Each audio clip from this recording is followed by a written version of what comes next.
are going to discuss about problem solving and algorithm designing, जो कि matric class की computer science का chapter number 1 है. So I welcome all of you to Intellect Coaching Center's YouTube channel.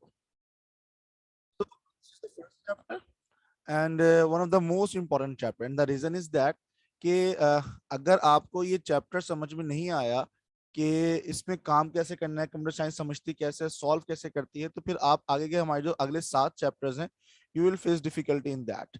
और अगर आपको यही समझ में ना आए कि व्हाट इज द प्रॉब्लम और उस प्रॉब्लम को सॉल्व कैसे करना है, क्योंकि it's all about the coding. हमने अगले जितने भी चैप्टर्स हैं, तकरीबन लाइक 5 चैप्टर्स के अंदर हमने कोडिंग करनी है, यानी कि प्रोग्रामिंग करनी है with the help of C++ language. So programming तो आराम से हो जाएगी, लेकिन जो असल मसला है वो ये है कि उस प्रॉब्लम को अंडरस्टैंड करना और उस प्रॉब्लम का सोल्यूशन प्रपोज करना. So this is the very first chapter, और इसके अंदर ये तमाम बातें बताई जाएंगी कि what is the think process, कि आपने सोचना कैसे है. So the very first topic is 1.1, that is called problem solving. और उसके अंदर बताया ये जा रहा है कि चूंकि कंप्यूटर तो इंटेलिजेंट नहीं होता, वी आर ह्यूमंस एंड अल्लाह रब्बुल इज्जत कॉल्ड अस अशरफुल मखलूकात इन कुरान मजीद. अल्लाह रब्बुल इज्जत ने हमें अशरफुल मखलूकात का, यानी कि the best of the creation. और उसकी रीजन सिंपल सी यही है कि we have the power of thinking, we have the power of taking making decisions, we have the power of solving problems. So इंसान सॉल्यूशंस प्रॉब्लम सॉल्विंग कर सकता है, लेकिन कंप्यूटर प्रॉब्लम सॉल्विंग नहीं कर सकता जब तक कि हम उसको बता ना दें. तो इसका मतलब ये हुआ कि अगर मैं चाहता हूं कि कंप्यूटर ये वाला काम, कोई एक प्रॉब्लम को सॉल्व करे, तो पहले मुझे इस बात को ये समझना होगा कि इंसान कैसे उस प्रॉब्लम को सॉल्व करता है. एक आसान सी मिसाल ले लेते हैं. मिसाल के तौर पर मैं किसी स्टूडेंट से कहता हूं कि भाई you have to add two numbers. So the student must ask me कि sir what is the first number. इसका मतलब ये कि वो स्टूडेंट मुझसे पहला नंबर इनपुट ले रहा है, और जब मैं उसको इनपुट दे देता हूँ तो वो अपने दिमाग में कहीं ना कहीं इसको स्टोर कर लेता है. लेट्स सपोज उसने मुझसे पूछा, sir what is the first number. मैंने कहा 2. अब उसके बाद अगले साल मुझसे वो क्या करेगा, sir what is the second number. मैंने कहा लेट्स सपोज 5. अब उसके पास जो पहला नंबर सेव हुआ था दैट इज 2, जो दूसरा नंबर सेव हुआ था 5, वो इन दोनों को प्लस करेगा, 2 + 5, और मुझे आउटपुट दे देगा, that becomes 7. So this is how the humans is thinking and is working, and same is the case with the computer. Computer भी बिल्कुल ऐसे ही सोचता है.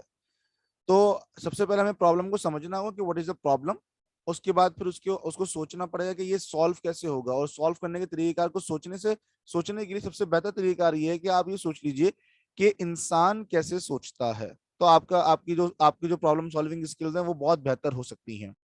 आए अब जरा समझते हैं कि व्हाट इज अ प्रॉब्लम.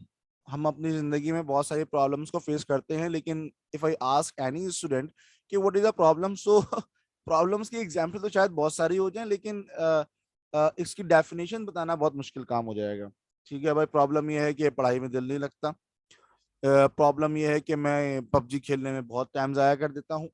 और प्रॉब्लम ये है कि मैं मूवीज देखता रहता हूँ, मैं पढ़ाई को नेग्लेक्ट कर देता हूँ. प्रॉब्लम ये है कि स्कूल जाने का दिल नहीं करता. ठीक है, प्रॉब्लम्स तो बहुत सारी हैं, लेकिन एक्चुअली प्रॉब्लम क्या है, और बहुत अच्छी डेफिनेशन किताब में लिखी हुई है. Problem is a situation preventing something from being achieved. आप कामयाब इंसान बनना चाहते हैं, लेकिन आपके पास रिसोर्सेज नहीं है, दैट्स द प्रॉब्लम. आप MIT के अंदर पढ़ने के लिए पढ़ना चाहते हैं, लेकिन आपके पास रिसोर्सेज नहीं है, आपके पास पैसे नहीं है. आप चाहते हैं कि आप हार्वर्ड जाकर, आप स्टैनफोर्ड जाकर तालीम हासिल करें, लेकिन मसला ये कि हमारे पास उतने वसाइल नहीं है. सो प्रॉब्लम वो चीज है जो कि आपको किसी भी चीज को अचीव करने से रोके. और a problem can be a task, a situation, any other thing. मैं कोई ट्रेवलिंग कर रहा हूँ, लेट्स सपोज मैं नॉर्दर्न एरियाज में ट्रेवल कर रहा हूँ, लेट्स सपोज के I have to reach towards Hunza, और बीच में कहीं लैंडस्लाइडिंग हो गई है जिसकी वजह से रोड जो है वो ब्लॉक हो गई है. सो दैट्स अ प्रॉब्लम, क्योंकि मेरा टारगेट क्या था, मेरा गोल क्या था, वो ये था कि I have to reach Hunza, but बीच में कहीं रोड जो है वो ब्लॉक हो गई है ड्यू टू लैंडस्लाइडिंग. तो उसकी वजह से मैं नहीं पहुंच पा रहा अपनी मंजिल की तरफ. सो जरूरी नहीं है कि वो कोई एक सिचुएशन ही हो, but it could be a task, और it could be any other thing, और it could be resources as well. तो problem in simple language, a problem is a question which requires an answer और a solution. तो अब अगर मिसाल के तौर पर मुझे हुंजा जाना था, रास्ते में लैंडस्लाइडिंग हो गई है, रोड ब्लॉक हो गई है, ये प्रॉब्लम हो गई. अब मुझे इसका सोल्यूशन निकालना है, क्योंकि मुझे अपनी मंजिल तक पहुंचना है. भाई लाइट नहीं आ रही, अब क्या हम पढ़ाई छोड़ देंगे, क्या हम अपनी जिंदगी के काम छोड़ देंगे? नहीं, दिस इज अ प्रॉब्लम और हमें इसका सोल्यूशन निकालना है। हमने यूपीएस और जनरेटर्स निकाल दिए, ठीक है, हमने सोलर पैनल्स लगवा दिए। सो हर वो चीज जिसका आंसर या सॉल्यूशन रिक्वायर्ड हो वो एक प्रॉब्लम है, ठीक है। आई होप कि ये बात बहुत आराम से समझ में आ गई होगी। So now let's discuss about the plan, the solution of problem. अच्छा, प्रॉब्लम जो है वो कंप्यूटर से हम सॉल्व करवा सकते हैं, लेकिन उसके लिए programmer must have some really good plans and strategies to solve that particular problem. अच्छा, अब हम स्ट्रेटजीज को डिस्कस करने जाएं या प्रॉब्लम सॉल्विंग स्ट्रेटजीज को डिस्कस करने के लिए जाएं, so let's talk about it. A very important aspect of problem solving is developing good strategies, and no doubt there are so many strategies for solving a problem. एक मसले को हल करने के बहुत सारे तरीके हो सकते हैं, ठीक है, बट हमें क्या करना है, उसमें से हमने बेस्ट स्ट्रेटजी चूज करनी है। A strategy is an approach or a series of approach created to solve a computational problem. Strategies are designed according to the nature of problem. Strategies are flexible and show various steps to reach the solution. कहते हैं कि एक ही problem को solve करने की different strategies हो सकती हैं। हमने बचपन में बहुत सारी गेम्स खेली हैं, हमने लेट सपोज चेस खेलते हैं हम लोग, और चेस खेलने में क्या विन करने की एक ही स्ट्रेटेजी होती है? The answer is no, there could be multiple strategies and it depends upon the condition, it depends upon the situation कि हमने उस वक्त कौन सी मूव करनी है जिससे we can have the maximum benefit. And same is the case in life. हम के लड़के बॉयज जो हैं वो क्रिकेट खेलते हैं, और क्रिकेट के अंदर आपने देखा होगा कि हमने एक सीक्वेंस बना के रखा हुआ होता है कि भाई हमारे 11 प्लेयर्स हैं और हर प्लेयर जो है ना वो इस पोजीशन पे आके बैटिंग करेगा, ठीक है। जैसे हम पाकिस्तानी क्रिकेट की टीम की बात करें तो भाई लेट्स सपोज कि Shahid Afridi was placed at number 7, कि भाई वो एक हिटर है, वो आखिर में आके हिट करेगा। बट लेट सपोज कि हमारे जो ओपनर्स हैं उन्होंने बहुत अच्छा खेला और हमारी जो पहली विकेट गिरती है वो 45 या 46 ओवर में गिरती है, 50 ओवर्स का मैच है लेट सपोज। तो अब क्या हम वेट करेंगे कि हमारे 7 प्लेयर्स आउट होंगे फिर हम शाहिद अफरीदी को भेजेंगे to hit the sixes? The answer is no. हमने उस रन टाइम के ऊपर अपनी स्ट्रेटेजी चेंज कर दी है और हमने शाहिद अफरीदी का जो ऑर्डर है वो ऊपर लेकर आ गए। So there are so many strategies to solve a particular problem, but we have to go for the best. All right. Acha, the strategy in itself might produce incorrect result, but an algorithm based on such strategy will always produce correct result. आप Google Maps की मिसाल ले लीजिए। Google Map एक यूं मान लीजिए कि इस दुनिया के अंदर एक करिश्मा है, और आप उसकी उसके एल्गोरिथम्स देखिए कि उस किस तरह से इस्तेमाल हो रहे हैं कि वो आपको हमेशा बेस्ट रूट फाइंड करके देता है। आपको पता होगा कि आप सोर्स डालिए, आप अपने डेस्टिनेशन डालिए, there are so many routes कि हम किसी भी रूट से जा सकते हैं, लेकिन वो हमेशा आपको बेस्ट पॉसिबल रूट दिखाता है कि भाई आप इस रूट से जाएंगे so you will be having minimum time, ठीक है। इसी तरीके से जब गूगल मैप नहीं था तो इंसानी दिमाग, हम लोग ये सोच लिया करते थे कि यार एक जगह से दूसरी जगह जाने के बहुत सारे रूट्स हैं, लेकिन लेट सपोज आज सैटरडे नाइट है तो यार वहाँ पे शादी हॉल्स हैं, वहाँ पे ट्रैफिक होगा। लेट सपोज के इस रूट के ऊपर बहुत सारे शॉपिंग मॉल्स हैं, यहाँ पे बहुत ज्यादा ट्रैफिक होगा, लेकिन नॉर्मल डेज में वो क्लियर होते हैं। तो एक ही प्रॉब्लम को सॉल्व करने की there could be multiple strategies. अच्छा, the next paragraph, this is something really important. For solving any problem, it is important to know what the problem really is, and how it should actually be if there was no such problem. The question about end result helps you to find the gap and create a strategy for the solution. I think इस problem को solve करने के लिए ना सबसे पहले आपको पता ही होना चाहिए कि what is the actual problem. मैं मेडिकल साइंस से थोड़ी सी मिसाल देने की कोशिश करता हूँ आपको कि एक पेशेंट डॉक्टर के पास आता है और कहता है कि भाई आई हैव अ फीवर। अब फीवर तो है, लेकिन what is the cause of that particular fever? The actual solution is not to remove that particular or not to diagnose that particular fever, but हमने मसला देखना ये है कि वो फीवर हुआ किस वजह से है। हो सकता है कि अल्लाह ना करे उसको चिकनगुनिया का मसला हो, बच्चे को किसी पेशेंट को हो सकता है कि वो मलेरिया का मसला हो सकता है कि टाइफाइड का हो। तो हमें उसकी रीजन देखनी पड़ेगी, हमें देखना पड़ेगा कि एक्चुअल प्रॉब्लम क्या है। और लेट सपोज कि कोई कोई इंसान है, कोई स्टूडेंट है, उसका जो ना वो पेट खराब हो रहा है। सो हमें देखना ये कि उसकी रीजन क्या है। हम उससे पूछते हैं कि भाई क्या आपने कोई बाहर का खाना खाया था, क्या आपने कोई शादी का खाना खाया था, क्या आपने कुछ जंक फूड खा लिया था? And the student is saying कि नथिंग एट ऑल। ऐसा तो कुछ भी नहीं है, मैंने तो ऐसी कोई भी चीज नहीं खाई है। तो पता चलता है कि भाई अगले दिन स्टूडेंट का पेपर है, उसने प्रेशर जो लिया, उसने जो टेंशन ली है उसने, तो उससे उसका जो पेट है वो खराब हो गया है। ठीक है, so you have to actually know कि what is the problem is, actual problem क्या है। ऐसा ना हो कि हम बाकी तमाम चीजों में मेहनत करते चले जाएं और एक्चुअल प्रॉब्लम को छोड़ दें। अब जो है वो हम लोग प्रॉब्लम सॉल्विंग प्रोसेस को डिस्कस करने के लिए जा रहे हैं। They are basically 4 steps to solve a particular problem. और इसमें जो पहला जो स्टेप है वो है डिफाइन द प्रॉब्लम, जिसके बारे में मैं जिक्र कर रहा था कि आपको प्रॉब्लम को डिफाइन करना है। And there is a reason I I request the students कि आप जब डॉक्टर्स के पास जाएं अपनी पूरी बात बताएं। या मैं अपने स्टूडेंट से मुझसे कहता हूं कि if you are not able to understand my lectures, या आप पढ़ाई में इंप्रूव अपने आप को नहीं कर पा रहे हैं, so let me know what is the problem, आपको मसला क्या आ रहा है। ठीक है, तो जब प्रॉब्लम सही डायग्नोज होगी तभी उसका सही सोल्यूशन निकल सकता है। अदरवाइज अगर प्रॉब्लम ही सही तरह डायग्नोज नहीं होगी तो उसका सोल्यूशन भी नहीं निकल सकता। और इसमें लिखा हुआ है the first step is defining और identifying the problem, it is the most difficult and the most important of all the steps. इन तमाम स्टेप्स के अंदर this is the most important and the most complex and the most difficult part of it. सबसे पहला काम ये कि we have to define the problem. The next one is generate alternate solutions. Generating alternate solutions के अंदर अब इसमें इसमें थोड़ी सी मेहनत करनी पड़ती है आपको। ठीक है ना, मैंने पहले ही बताया ना कि एक प्रॉब्लम का एक सॉल्यूशन नहीं होता, there could be multiple solution of a single problem. हमने ये करना है कि we have to try the alternatives.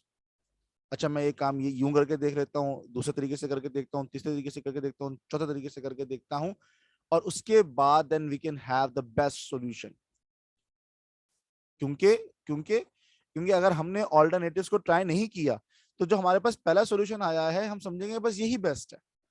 और अक्सर केसेस में ऐसा नहीं होता, कुछ कभी कभार होता भी है लेकिन अक्सर केसेस में ऐसा नहीं होता। That's the reason. मिसाल के तौर पे अगर आप अपने घर से अपने इंस्टीट्यूट तक जाते हैं और वो आप एक ही रूट, जो आप जिस रूट से आप फर्स्ट टाइम आए थे आप उसी को फॉलो करते हैं और आप कोई दूसरा रूट नहीं लेते, तो आप यही जिंदगी भर समझते रहेंगे कि जो मैंने पहला रूट लिया था वही बेस्ट है। हो सकता है कि उसका कोई आसान और जल्दी कोई फास्टेस्ट सॉल्यूशन भी हो, कोई और भी सॉल्यूशन हो। दैट्स द रीजन कि हम अगर एक प्रॉब्लम का सॉल्यूशन मालूम करने के लिए जा रहे हैं, so we have to stretch ourselves. तो यही मामला जिंदगी में ही फॉलो किए जाते हैं कि जो लोग, कुछ लोग ऐसे होते हैं जो कि जॉब स्टार्ट करते हैं और वो पहले जॉब पे ही चिपक के बैठ जाते हैं। They don't use to stretch theirself, तो वो दुनिया को एक्सप्लोर नहीं कर पाते हैं। और जो लोग ट्रैवल नहीं करते वो भी ये गलती करते हैं, वो समझते हैं कि लेट्स सपोज अगर उनका ताल्लुक पाकिस्तान से, वो ये समझते हैं कि नहीं यार बस पाकिस्तान ही बेहतरीन जगह है रहने के लिए। अगर उनका ताल्लुक कराची से, तो वो समझते हैं यार कराची ही बेहतरीन जगह है रहने के लिए। But this is not the case, but this is not true in all the cases. So stretch yourself, try alternate solutions. अगर एक तरीके से एक सॉल्यूशन से मसला हल नहीं हो रहा, so go for the second one. दूसरे से नहीं हो रहा, तीसरी की तरफ जाइए। और अगर पहले से मसला हल हो भी गया है, so you don't have to stick to it, आप नेक्स्ट टाइम दूसरी तरह से ट्राई करें। जैसे खवातीन बिरयानी बना रही हैं, कराची की सौगात है बिरयानी, तो बिरयानी बनाई आपने, अच्छी बन गई। सो अगली मर्तबा भी वो तो उसको तो रखे, जो भी आपकी रेसिपी थी, लेकिन उसमें कुछ और भी इंप्रूवमेंट करने की कोशिश कीजिए। हो सकता है कि you can have a better test next time. So try alternate solutions. और जब आप 5 6 10 15 ट्राइज कर लें, उसके बाद देन यू कैन से कि यार हाँ यार ये जो रेसिपी बनी है ना अब ये बेस्ट है। ठीक है, and this is applicable in all the cases. Alright, the third one is evaluate and select an alternative. इसमें फोकस इसी बात पर है कि हमें सॉल्यूशन तो मिल जाएगा लेकिन हमने ऑल्टरनेटिव जरूर ट्राई करने हैं। उसकी 2 बुनियादी वजूहात हैं। पहली बात तो ये कि अगर आपने ऑल्टरनेटिव ट्राई नहीं किए तो उसका नुकसान ये होगा कि आप नई चीजों को एक्सप्लोर करने से महरूम रह जाएंगे।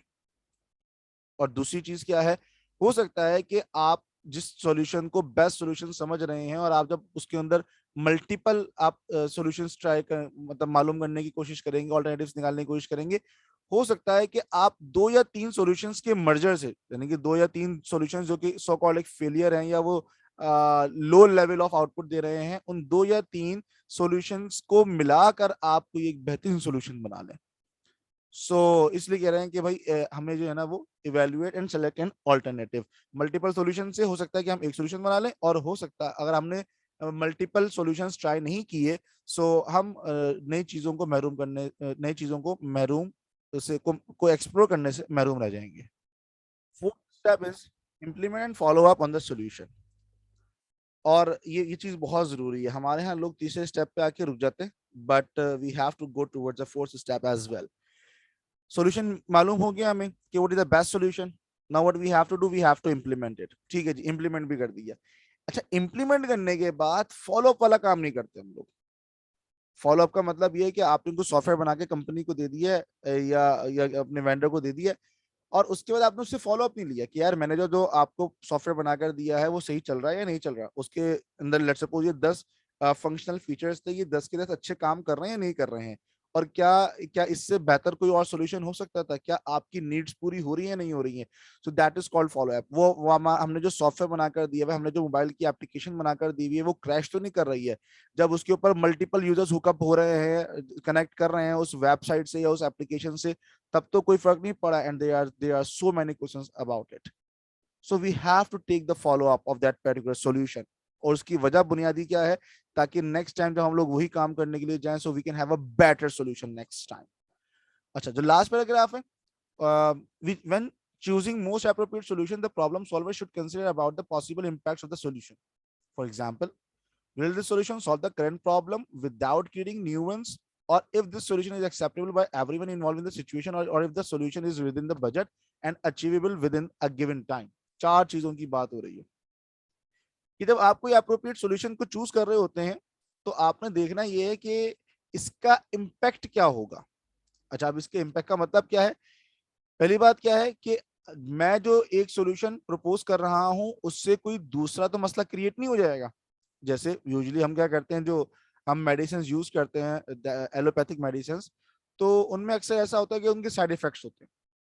लेट सपोज मेरा गला खराब था, मैंने गला खराब की दवाई खाई, मुझे नजला शुरू हो गया। मैंने नजले की दवाई खाई और मुझे जो है मेरे कान बंद हो गए। मैंने कान बंद की दवाई खाई, मेरे पेट में तकलीफ शुरू हो गई है। तो मेरे एक सॉल्यूशन का इम्पैक्ट दूसरे सॉल्यूशन पे पड़ रहा। यानी कि एक सॉल्यूशन एक चीज सॉल्व होती है तो दूसरी प्रॉब्लम मेरी क्रिएट हो जाती है। मैं उस प्रॉब्लम के सॉल्यूशन के लिए आता हूं तो मेरी तीसरी तीसरी प्रॉब्लम क्रिएट हो जाती है। This should not be the case. अगली बात क्या, कि जो हमने सॉल्यूशन प्रपोज किया है, क्या वो सबके लिए एक्सेप्टेबल है। जितने भी हमारे स्टेक होल्डर्स हैं, स्टेक होल्डर्स का मतलब वो लोग जो कि उस सॉफ्टवेयर को इस्तेमाल कर रहे हैं, तो क्या उन तमाम लोगों की के लिए वो एक्सेप्टेबल है वो सॉल्यूशन। हो सकता देखिए, मिसाल के तौर पर मैं एक मिसाल ले लेते हैं कि हम कोई ऐप बना लेते हैं, या हम कोई लेट्स सपोज एटीएम की मिसाल ले लें। अब देखिए एटीएम कितनी जबरदस्त मशीन है कि वो छोटा बच्चा भी इस्तेमाल कर लेता है, और जो लंबे कदावर लोग हैं वो भी इस्तेमाल कर लेते हैं, उर्दू बोलने वाले भी इस्तेमाल कर लेते हैं, इंग्लिश बोलने वाले भी इस्तेमाल कर लेते हैं। इवन के हमारे मुल्क का प्रेसिडेंट और हमारे हमारे घरों में आने वाली जो मासियां हैं, और जो हमारे हमारे इलाके में काम करने वाले खाकरूब जो जमादार हैं, वो भी इस्तेमाल कर लेते हैं। यानी कि पढ़े से पढ़ा लिखा आदमी, और जो जो कम पढ़े लिखे लोग हैं, दोनों किस्म के लोग जो हैं, मेरा पता बीच में तो बहुत सारी स्ट्रीम्स हैं, तो ये सब लोग जो है उस एटीएम मशीन को इस्तेमाल कर सकते हैं। तो ATM machine is one of the best example of a good solution. तीसरी बात क्या बता रहे हैं ये लोग, कि जो हम सॉल्यूशन प्रपोज कर रहे हैं वो विद इन द बजट है या फिर नहीं है। लेट सपोज कि हमने कोई सॉफ्टवेयर का कमिटमेंट कर ली कि हम ये सॉफ्टवेयर बनाकर आपको देंगे, या फिर कोई मोबाइल एप्लीकेशन बनाकर देंगे, या आपको कोई वेबसाइट बनाकर देंगे with in the period of 3 months. सवाल आप ये अपने आप से खुद ये पूछ लीजिए कि आपके पास इतनी रिसोर्सेज हैं कि आप उन 3 महीने के अंदर ये पर्टिकुलर जो आपको ऑब्जेक्टिव, आपको जो टास्क दिया जा रहा है, आप वो पूरा कर लेंगे या नहीं कर पाएंगे। और चौथी चीज बताई गई है with in the given time. पहले मैंने बात की थी आपसे रिसोर्सेज की विद इन द बजट की। क्या लेट सपोज कि आपने उसको कोट किया 3 लाख रुपए, क्या 3 लाख रुपए फिजिबल है या फिर नहीं है। ठीक है। और चौथी बात मैं कर रहा हूँ आपसे with in the given time, उसका मतलब ये है कि क्या वो जो आपको टास्क दिया जा रहा है, जो आपको सॉफ्टवेयर दिया जा रहा है बनाने के लिए, ये जो प्रोग्राम आपको दिया जा रहा है बनाने के लिए, क्या वो with in the given time, let's suppose आपने कमिटमेंट किया 3 महीने या 4 महीने, क्या वो उस 3-4 महीने के अंदर पूरा हो जाएगा या फिर नहीं होगा। All right. So the next major topic of this chapter, that is 1.2, is known as algorithms. मैं एक जुमला बहुत seriously on a serious note कहता हूँ कि कंप्यूटर साइंस की दुनिया में सारे पैसे एल्गोरिथम के हैं। सारे पैसे एल्गोरिथम के, step by step of step by step solution of step by step solution of a particular problem is known as algorithm. ठीक है जी। अच्छा, दो एग्जांपल्स दी गई पहले पैराग्राफ के अंदर। एक दी गई है मिसाल सर्च इंजन की, and everyone knows about it कि the best search engine in the world so far is Google. So Google का कमाल देखें आप कि मैं जो चीज सर्च करना चाहता हूँ वाकईतन मुझे उसके रिजल्ट्स मिल भी जाते हैं। और शायद उसकी उसकी उसकी वजह क्या है भाई? मिसाल के तौर पर मैं बोलता हूँ कि the best institute in the best institute, क्या बेस्ट इंस्टीट्यूट कराची के इलाके के अंदर पाया जाता है? The answer is no. Best institute तो एमआईटी भी हो सकता है, हार्वर्ड भी हो सकता है, स्टैनफोर्ड भी हो सकता है, वो कोई बड़ी यूनिवर्सिटी भी हो सकती है, वो मिशिगन भी हो सकती है। लेकिन गूगल का कमाल ये है कि वो मुझे द बेस्ट इंस्टीट्यूट के रिजल्ट्स में मेरे इलाके में पाए जाने वाले या मेरे शहर के अंदर पाए जाने वाले इंस्टीट्यूट्स के नाम मुझे दिखाता है। सवाल ये पैदा होता है कि उसको कैसे पता चला कि मैंने कराची के रिजल्ट दिखाते हैं? Just because of the location. उसने मेरी लोकेशन देख ली है, फिर उसने मेरी एज देख ली है कि भाई मैं कोई इंस्टीट्यूट ढूंढ रहा हूँ, तो मैं मैट्रिक क्लास का स्टूडेंट हूँ, तो मुझे मैट्रिक क्लास के एतबार से स्कूल्स दिखाएगा, मुझे मैट्रिक क्लास के एतबार से वो इंस्टीट्यूट दिखाएगा जहां पर मैट्रिक क्लास के कोर्सेज पढ़ाए जाते हो। मैं वो मुझे यूनिवर्सिटीज नहीं दिखाएगा, क्योंकि मेरा I don't have any deal with the universities, I have to deal with the institutes, coaching centres and the schools.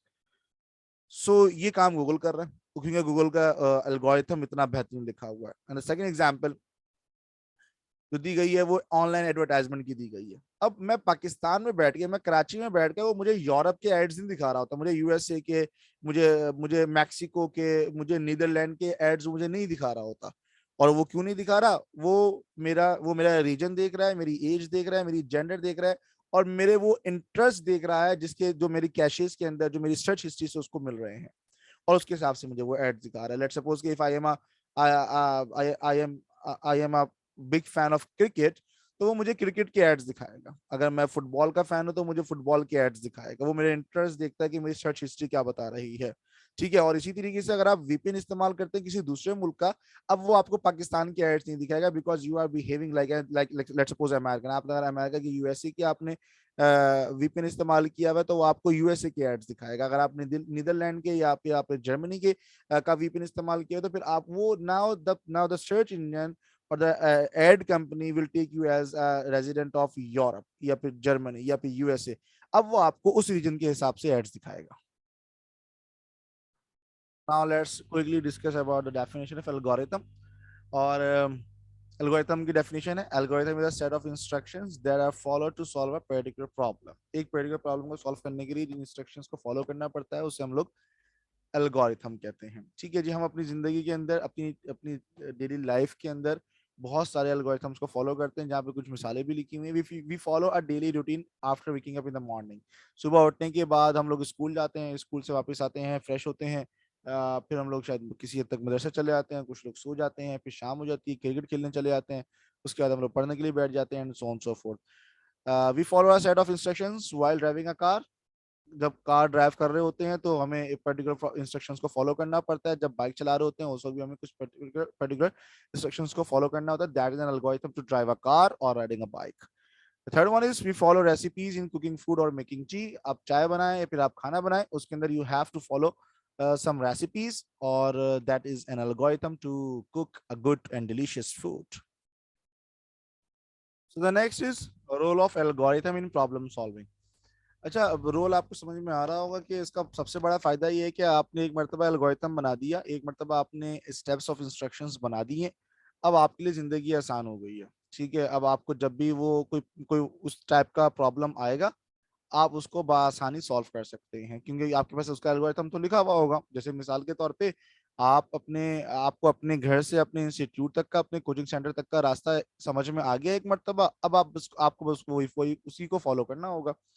अब आपको रोज रोज नए नए किसी मसाइल का शिकार होने की जरूरत नहीं। जब भी आपने सोचा कि यार अब मुझे अपने कोचिंग सेंटर जाना है पढ़ने के लिए, तो आपने बाइक निकाली या आपने गाड़ी निकाली, या अगर वॉकिंग डिस्टेंस है तो फिर आप पैदल चलते हुए आ गए। लेकिन हाँ, पहली मरतबा जब आप आएंगे तो फिर आप भटक भी सकते हैं और भटक भी जाएंगे। लेकिन जब आपको समझ में आ जाएगा कि नहीं यार अब तो ये मतलब ये यही रूट मुझे लेना है, तो वो आपने उसका क्या किया, एल्गोरिथम बना लिया जिस तरीके से आपको गूगल मैप भी गाइड कर रहा होता है कि भाई turn left turn right, 10 metre के बाद लेफ्ट पे मुड़ जाइएगा and so on so forth. तो एक पर्टिकुलर प्रॉब्लम को बार बार सॉल्व करने के लिए एल्गोरिथम बहुत मुफीद है। So now let's discuss about the qualities of a good algorithm. और यहाँ पे 4 क्वालिटीज अच्छे एल्गोरिथम्स की मेंशन की गई हैं। This is something really important. Input and output should be defined precisely. आपको ये पता होना चाहिए कि मैं क्या इनपुट दूंगा और मैं क्या आउटपुट दूंगा। लेट सपोज कि मैंने एक एल्गोरिथम लिखा जिसके अंदर मैंने कहा कि भाई 2 नंबर्स को ऐड करना, तो आई नो कि मैं 2 नंबर्स इनपुट दूंगा और आउटपुट मुझे क्या मिलेगा, उन दोनों का सम। ठीक है, तो मुझे इनपुट भी पता है, 2 इनपुट्स होंगे, आउटपुट भी पता है, यानी कि एक आउटपुट होगा। लेकिन मिसाल के तौर पर मैं कहता हूं कि भाई 2 इनपुट्स होंगे, मुझे उसका सम भी चाहिए, मुझे उसका डिफरेंस भी चाहिए, मुझे उसका प्रोडक्ट भी चाहिए और मुझे उसका क्वोशंट भी चाहिए। तो अब मेरे पास इनपुट्स कितने हो गए, 2, लेकिन आउटपुट्स कितने हो गए हैं, 4। अच्छा, each step in the second point, each step in the algorithm should be clear and unambiguous. अच्छा, क्लियर का वर्ड तो समझ में आता होगा, अनएम्बिगुअस का वर्ड समझ लीजिएगा। देखिए मैंने अभी आपको मिसाल दी थी कि I have to add 2 numbers, 2 numbers को ऐड करना। अगर मैं आपसे ये कहता हूं कि भाई आप एक एल्गोरिथम लिखिए जिसमें जो जो एडिशन के लिए हो, उसमें मुझे नंबर्स को ऐड करना है, और आपने जो एल्गोरिथम लिखा उसमें 2 नंबर्स ऐड हो रहे हैं। ऑल्दो कि मेरे माइंड में ये था कि यार मुझे तो 3 नंबर्स को ऐड करना है, तो मेरी जो इंस्ट्रक्शंस थी वो एम्बिगुअस थी। आई नीड टू स्पेसिफाई कि how many numbers do I need to add, मुझे कितने नंबर ऐड करवाने के लिए एल्गोरिथम लिखवाना है। So this is called unambiguous. ठीक है, जिस तरीके से वो पीके मूवी के अंदर आमिर खान जेल में बैठ के बोलता है अच्छा अच्छा, तो वो जो अच्छा की डिफरेंट टाइप्स बताता है, बेसिकली दैट इज एम्बिग्यूटी, कि हमें पता नहीं चल रहा होता कि यार ये अच्छा का मतलब क्या है। ठीक है, और घरेलू मामलात में भी जो है ना वो कभी कभार वालदा या वालिद साहब ऐसी बातें कर देते हैं जो कि एम्बिगुअस हो जाती है, समझ में नहीं आ रहा था। जैसे आपने बोला कि मैं जरा दोस्त के साथ रात में घूमने के लिए जा रहा हूँ, तो अब्बा ने बोला तुम जाओ जरा। अब ये अब्बा ने, अब समझ में नहीं आ रहा कि ये अब्बा ने इजाजत दी है या अब्बा ने जो है वो इनकार किया है। So that is called ambiguity. So the point is कि एल्गोरिथम के अंदर everything should be clear and unambiguous, ambiguity नहीं होनी चाहिए उसके अंदर। Third point is algorithms are supposed to be most effective among many different ways to solve a problem. बहुत simple है मेरे ख्याल में, एल्गोरिथम ऐसा आपका होना चाहिए जो कि डिफरेंट तरीकों से एक ही पर्टिकुलर प्रॉब्लम को सॉल्व करने की सलाहियत को रखता हो। चौथा पॉइंट है, an algorithm should not include computer code. अच्छा, ये चीज बहुत इंपॉर्टेंट है, जो लोग कंफ्यूज हो जाते हैं इसके अंदर ना, कि एल्गोरिथम का मतलब कोड लिखना नहीं है। एल्गोरिथम अलग है, कोड अलग है। कोड हमने अगले चैप्टर्स के अंदर पढ़ना है। एल्गोरिथम का मतलब ये होता है कि आपने सिंपली सॉल्यूशन प्रपोज करना है कि भाई चाय बनाने के ये 5 स्टेप्स होंगे बस। अब उसका कोड आपने नहीं लिखना, उसका आपने सिंटेक्स फॉलो नहीं करना। आपने सी++, सी शार्प, जावा, पाइथन, आपने किसी भी लैंग्वेज के अंदर कोड नहीं लिखना। आपने आप एल्गोरिथम बना दीजिए। अब उस एल्गोरिथम को देखकर हर प्रोग्रामर, जिस प्रोग्रामर को नीड होगी वो उस प्रोग्रामर को उस पर्टिकुलर लैंग्वेज के अंदर कोड कर देगा। तो हमें कोड नहीं लिखना होता। हमें फिलहाल फॉर द टाइमिंग हमारा जो मुद्दा है, फिलहाल जो हमारा पॉइंट ऑफ व्यू है वो ये है कि we have to design algorithm, not the code.